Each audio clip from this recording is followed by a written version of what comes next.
देश के प्रधानमंत्री नरेंद्र मोदी इजराइल के दौरे पर गए हुए हैं और कल इजरायली संसद को उन्होंने संबोधित किया और इजरायली संसद में भी मोदी मोदी के नारे लगे। वहीं दूसरी तरफ देश के सबसे बड़े सूबे उत्तर प्रदेश के मुख्यमंत्री सिंगापुर के बाद जापान पहुंचे और जापान में भी उनका भव्य स्वागत किया गया। इससे पहले सिंगापुर में भी योगी योगी के नारे लग चुके हैं। लेकिन आज की खबर, जो बड़ी खबर लेकर मैं आपके सामने आया हूं, वो बड़ी खबर ये है कि भारतीय जनता पार्टी की राजनीति में, या यूं कहूं कि देश के प्रधानमंत्री नरेंद्र मोदी की टीम में कौन सा ऐसा नेता शामिल हो गया है या कौन सा ऐसा अधिकारी शामिल हो गया है जो कि एक के बाद एक सेल्फ गोल करवाता हुआ नजर आ रहा है। नरेंद्र मोदी अपने फैसले से लाभ हासिल करने की उम्मीद रखते हैं, लेकिन मोदी साहब का फैसला ही उनको बुरी तरह से फंसाता हुआ नजर आता है। और एक तरफ जहां भारतीय जनता पार्टी के अंदर एक अजीब सा घमासान मचा हुआ है,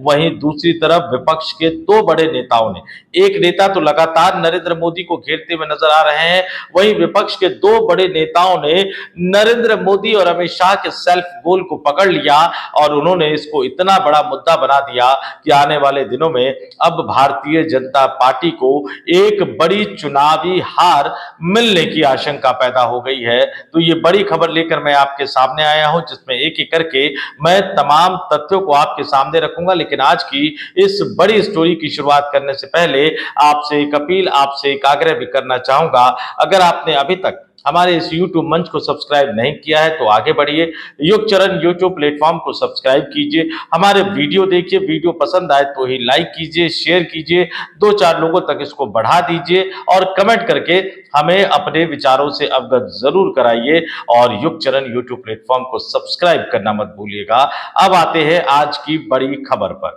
नरेंद्र मोदी इजराइल रवाना होने की तैयारी कर रहे थे कल, और वहीं योगी आदित्यनाथ जापान में लैंड कर चुके थे। और इस बीच आयकर विभाग की एक टीम बहुजन समाज पार्टी यानी मायावती की पार्टी के इकलौते विधायक उमा शंकर सिंह के लखनऊ स्थित आवास पहुंच जाती है, सोनभद्र में उनके कार्यालय पहुंच जाती है, बलिया में भी उनके ठिकानों पर पहुंच जाती है। और उनको सिर्फ बहुजन समाज पार्टी का विधायक मात्र मत समझिए, वो उत्तर प्रदेश के मुख्यमंत्री योगी आदित्यनाथ के बहुत करीबी माने जाते हैं। तो सवाल ये उठता है कि आखिर कौन था जिसने योगी आदित्यनाथ के करीबी विधायक पर आयकर की रेड करवाने की सलाह जो थी वो मोदी सरकार को दी थी। ध्यान दीजिएगा,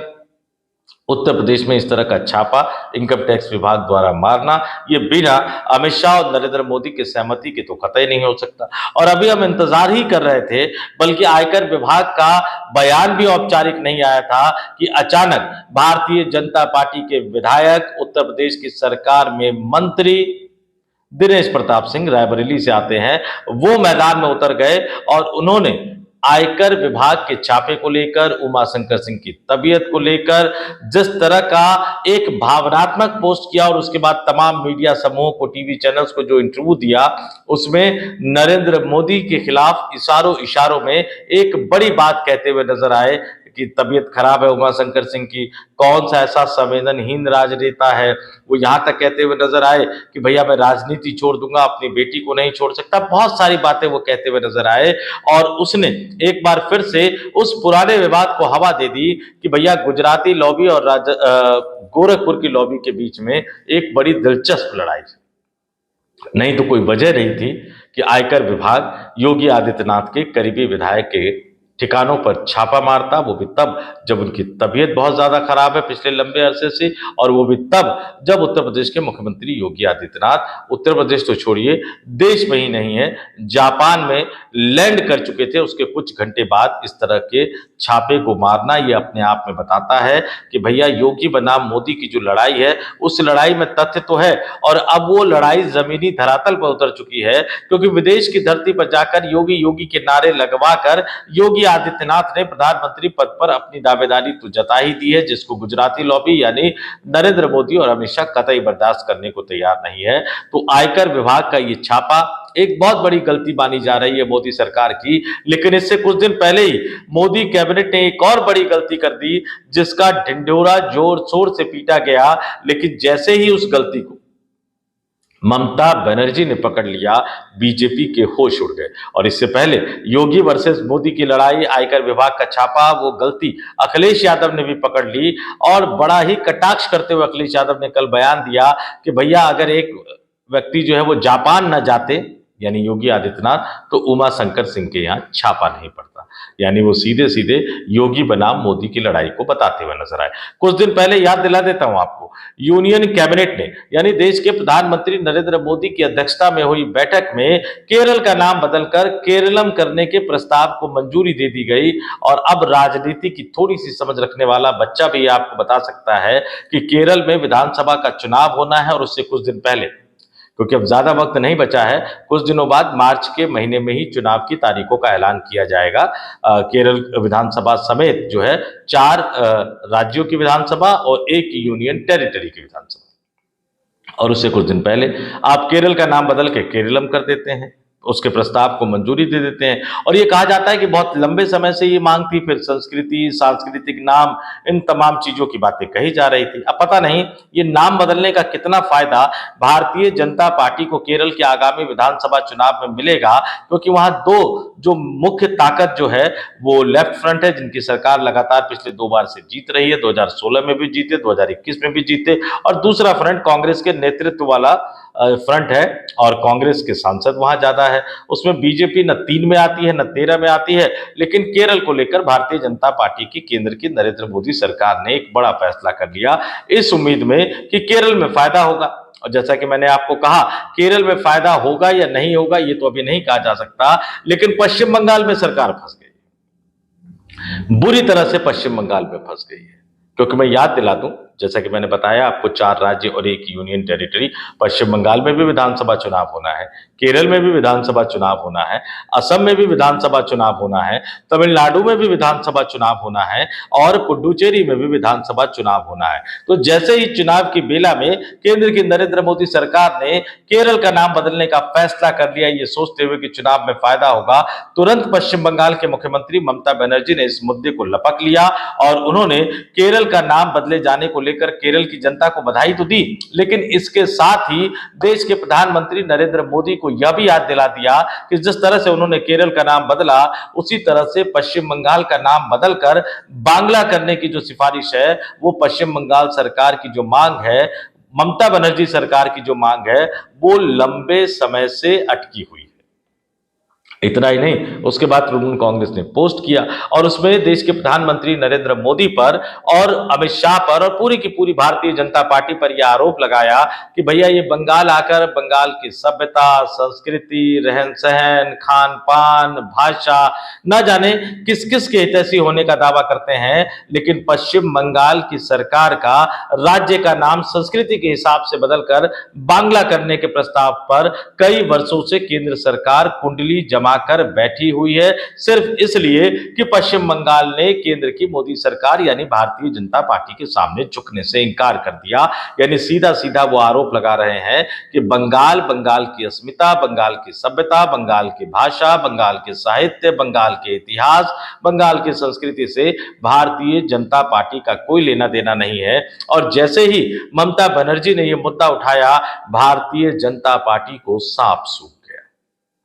स्थानीय स्तर पे कुछ नेताओं ने थोड़ा बहुत तर्क देते हुए, किंतु परंतु करते हुए कुछ बातें रखने की कोशिश तो की, लेकिन उन बातों में भी वो कहीं ना कहीं डर साफ साफ नजर आ रहा था, क्योंकि ममता बनर्जी ने उस तरह का मुद्दा उठा दिया। तृणमूल कांग्रेस ने जिन शब्दों के साथ इसको एक बड़ा मुद्दा बनाने की कोशिश की, उससे ये साफ साफ नजर आ गया भारतीय जनता पार्टी को कि पश्चिम बंगाल का विधानसभा चुनाव एक बार फिर से भारतीय जनता पार्टी के हाथ से चला गया है। यानी पश्चिम बंगाल में विधानसभा चुनाव जीत पाना अब भारतीय जनता पार्टी के लिए संभव नहीं है। क्यों? क्योंकि ममता बनर्जी ने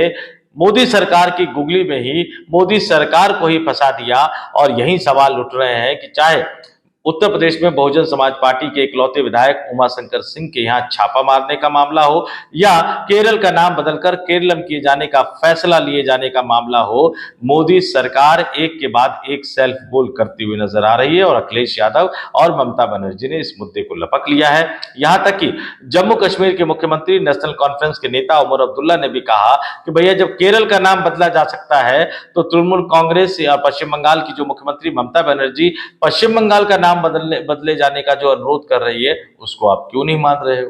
धीरे धीरे इंडिया गठबंधन के और भी नेता इसमें सुर में सुर मिलाते हुए नजर आएंगे। उमर अब्दुल्ला ने तो यहां तक कह दिया कि अगर जम्मू कश्मीर भी आने वाले दिनों में जम्मू कश्मीर की विधानसभा में प्रस्ताव पारित करके ऐसा कोई मांग करती है तो केंद्र सरकार को जम्मू कश्मीर का भी नाम बदलने पर विचार करना चाहिए। तो एक तरफ राहुल गांधी ने पहले ही केंद्र की नरेंद्र मोदी सरकार को घेर रखा है, वो लगातार सभाओं में भोपाल में जाके उन्होंने हुंकार भरी, लगातार वो वीडियो जारी करके मोदी सरकार को घेरते हुए नजर आ रहे हैं। एप्स्टीन फाइल को लेकर, अमेरिका के साथ किए गए डील को लेकर, हरदीप सिंह पुरी को लेकर और अमेरिका में उनके करीबी मित्र अरबपति कारोबारी धन्ना सेठ गौतम अडानी के खिलाफ चल रहे मामले को लेकर, अनिल अंबानी को गिरफ्तार नहीं किए जाने को लेकर, तो राहुल गांधी लगातार मोदी के पूरे इकोसिस्टम पर चोट कर रहे हैं। और वहीं ऐसे माहौल में जब बीजेपी को इस चक्रव्यूह से निकलना चाहिए, चक्रव्यूह से निकलने की छटपटाहट में भारतीय जनता पार्टी एक के बाद एक सेल्फ गोल करती हुई नजर आ रही है। अपने तमाम दर्शकों से कहूंगा कि कमेंट करके जरूर बताइए आपको क्या लगता है। योगी आदित्यनाथ के करीबी विधायक के यहां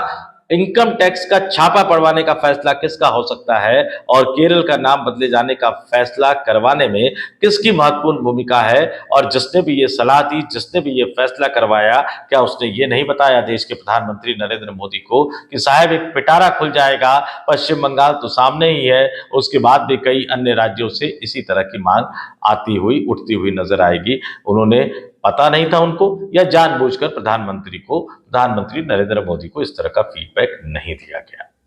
तो अब इंतजार करते हैं इजराइल की धरती से प्रधानमंत्री जब वापस आएंगे, जापान की धरती से योगी आदित्यनाथ वापस आएंगे, तो इस देश की राजनीति में, भारतीय जनता पार्टी की राजनीति में एक बड़ा उबाल तो देखने को मिल ही सकता है। और आने वाले दिनों में जिस तरह से ममता बनर्जी और अखिलेश यादव भी एक तरह से मैदान में उतर गए हैं, तमिलनाडु में एम.के. स्टालिन ने भारतीय जनता पार्टी के लिए मुश्किलें बढ़ा रखी है, असम में कांग्रेस पार्टी के नेता, असम कांग्रेस के प्रदेश अध्यक्ष, पूर्व मुख्यमंत्री के बेटे और लोकसभा में कांग्रेस पार्टी के उप नेता गौरव गोगोई भी बीजेपी को फंसाते हुए नजर आ रहे हैं। तो राजनीति का जो ये ऊंट है वो किस करवट बैठेगा ये तो आने वाले दिनों में पता लगेगा। आप दर्शकों से कहूंगा कमेंट करके हमें अपने विचारों से अवगत जरूर कराइएगा। जाते जाते फिर आपसे अपील करूंगा, अगर आपने अभी तक इस यूट्यूब प्लेटफॉर्म को सब्सक्राइब नहीं किया है तो आगे बढ़िए, युग चरण यूट्यूब प्लेटफॉर्म को सब्सक्राइब कीजिए, वीडियो पसंद आए तो ही लाइक कीजिए, शेयर कीजिए, 2-4 लोगों तक हमारे वीडियो को जरूर पहुंचा दीजिए। तो इस वीडियो में इतना ही, मुझे यानी संतोष पाठक को दीजिए इजाजत। आप तमाम लोग देखते रहिए